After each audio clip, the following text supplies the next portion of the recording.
que no necesariamente tienen que haber visto muy a fondo o tener tan frescas en la vida profesional.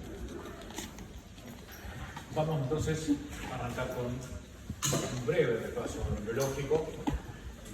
que dicho sea de paso, de eso dependen mucho de las cuestiones fisiológicas y luego fisiopatológicas.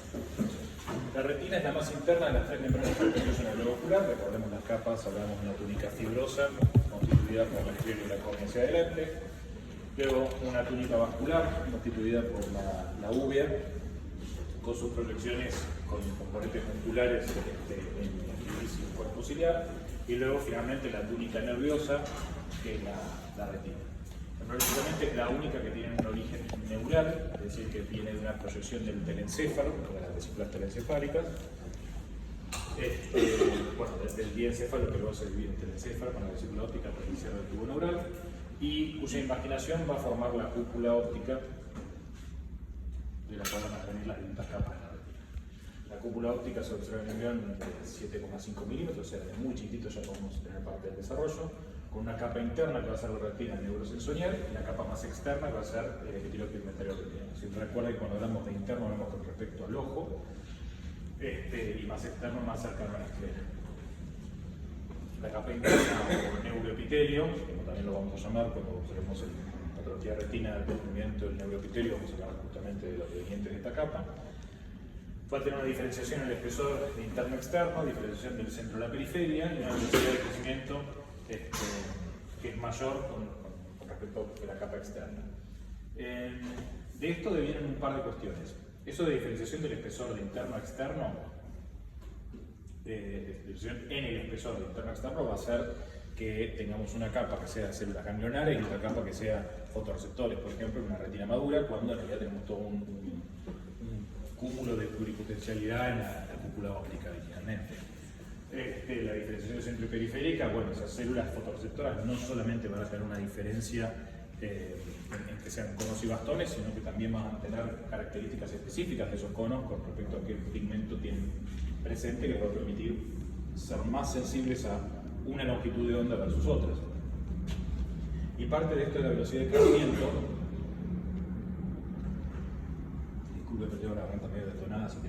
voy a estar tomando de tanto. Nos va a hacer, por ejemplo, una de las consecuencias parte de la fisiopatogenia de la retinopatía óptica del prematuro. Ustedes sabrán que la formación de la vascularización de la retina no se da sincrónicamente, sino que se da de una forma progresiva, en la cual primero se vasculariza el polo posterior y luego tiende a vascularizarse más la periferia, llegando al punto tal que un feto de 6 meses no tiene una vascularización periférica completa y, entre otras cosas, es la misma isquemia o hipoxia fisiológica que experimenta el niño por nacer, lo que va fomentando esta síntesis del factor vascular de crecimiento endotelial, que en el único OVIGF, para lo que ya le vaya sonando el tema de los antiangiogénicos, que es el único momento de la vida de un ser humano, la vida prenatal, en la cual el VEGF va a tender a formar vasos normales en anatomía de función. Por un motivo que no se conoce con total exactitud, ese mismo estímulo en la vida adulta o en la vida postnatal, ni siquiera adulta, porque de hecho tenemos retinopatía prematura, empieza a dar vasos anormales en anatomía de función que van a tender al sangrado, a la fibrosis, al desprendimiento y tracción. Entonces, esta diferencia de centro a periferia, una de las motivaciones es esta isquemia fisiológica y la cronología de vascularización, en la cual la retina temporal más periférica es la última que tiende a vascularizarse y es principalmente la zona 3, cuando hablamos de zona de ROM, la que más frecuente se altera, porque bueno, justamente al ser la última en desarrollarse es más común que el chiquito ya tenga por lo menos la zona 1 y zona 2 vascularizadas y la zona 3 le falta un poco y tendemos a ver los cordones fibrosos vasculares que se generan cuando se inhibió la isquemia periférica en el momento del desarrollo del chico, porque al nacer, en vez de experimentar la isquemia que le estaba dando, o la hipoxia que le estaba dando el filtro que presenta la placenta con respecto a la sangre oxigenada de la madre, se le dio oxígeno cercano al 100%, entonces esa retina no experimentó la isquemia necesaria, no liberó la cantidad de VEGF necesaria como para que se formen las ramas temporales de la vascularización periférica, Se generó una zona perfundida contra una zona hipoperfundida, y siempre que encontramos en retina una juxtaposición de zona perfundida con zona hiperprofundida, vamos a tener la presencia de VEGF y vamos a tener la presencia de colaterales que están queriendo formarse de la zona de formación, que siempre son patológicas. ¿Se entendió algo de eso?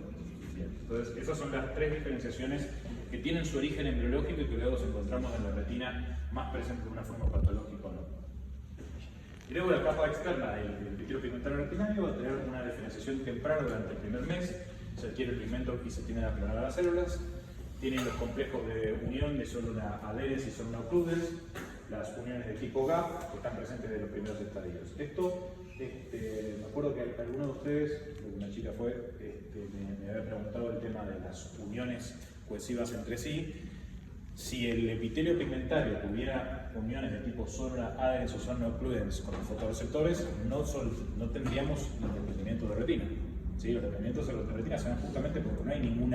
complejo de anclaje al citoesqueleto de proteínas de membrana que articule con las proteínas de anclaje de la célula vecina, como si lo tenemos entre las células del epitelio pigmentario entre sí, y eso es lo que, entre otras cosas, nos permite que haya una barrera hematorretiniana, justamente porque esas uniones son fuertes y no permiten que aquellos medios altamente vascularizados de la coroides se solidaricen vascularmente con los medios hipovascularizados de la retina y se generen, justamente como se da en la patología, ante la presencia de una solución de continuidad en la membrana de Bruch, una neovascularización o una membrana neovascular coroidea. ¿Sí? Avísenme si hablo muy rápido, si tiro muchas palabras, generalmente suelo funcionar así, pero si hay algo que quieran que vuelva para atrás y que explique un poco, me avisan. En gran medida esta diapo, que es un embole, que son solamente texto y demás, me da pie para muchas cosas que luego, si las entienden bien, va a ser muy bueno que las contemplen sobre cómo tratar a un paciente cuando tengan idea. Por ejemplo, en cualquier paciente donde tenga la presencia de una zona vascularizada al lado de una zona hipoperfundida, van a tener la presencia de VEGF, por lo cual va a ser posible de ser tratado por antiangiogénicos, y va a tener esa zona que está hipoperfundida, porque ya murió el vaso, porque está tapado, lo que sea, va a verse beneficiada de, por ejemplo, una fotocoagulación. Eso da lo mismo que sea una trombosis venosa, da lo mismo que sea un ROP, da lo mismo que sea una enfermedad vascular periférica, da lo mismo que sea, ¿qué otra cosa que puedo decir?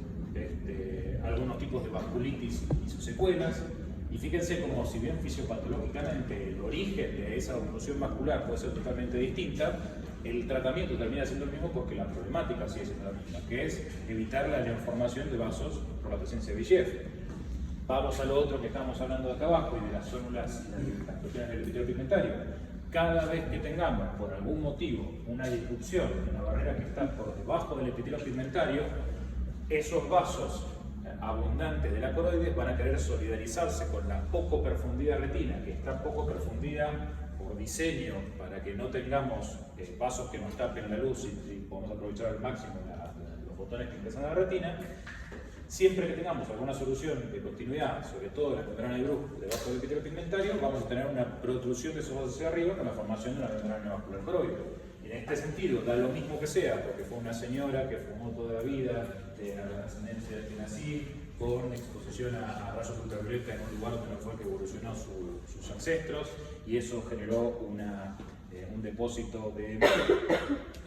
la formación de drusas en el polo posterior, cuya irritación crónica terminó rompiendo la membrana y se generó una degeneración macular relacionada con la edad, o que haya sido un chico o boxeador que recibió un golpe de puño, se rompió, hizo un desgarro del epitelio pigmentario, un desgarro coroideo, y los dos terminan teniendo una neovascularización que va a terminar siendo tratada con antiangiogénicos. ¿Se entiende? Pero si ustedes entienden estas cuestiones de base y entienden cuál es el comportamiento